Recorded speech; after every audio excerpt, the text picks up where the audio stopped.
Le manifeste, c'est un texte qui est fondateur, c'est véritablement le récit du territoire.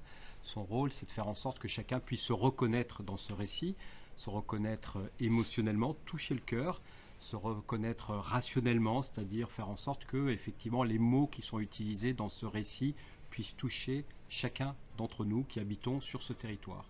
Le rôle de ce manifeste, c'est aussi de faire territoire, c'est de donner une cohésion à cette nouvelle métropole.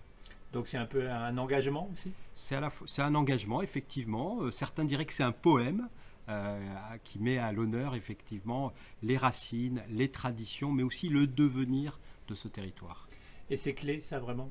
C'est clé, c'est important, c'est une capacité à recréer une identité, c'est une capacité à créer de la fierté. Nous avons besoin de fierté, une fierté émotionnelle certes, mais également une fierté rationnelle, voilà, de bomber le torse quelque part en étant certain de ses forces. Alors Marseille et même Aix, ce sont vraiment des villes qui finalement ont besoin de cela, ont besoin de critères, ont besoin de clés. C'est des villes effectivement qui ont besoin qu'on puisse parler d'elles potentiellement autrement que par un certain nombre de clichés que l'on peut soi-même véhiculer.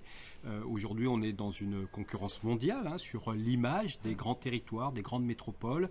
Et cette deuxième métropole française se doit d'avoir une démarche digne de ce nom pour émerger en Europe et dans le monde.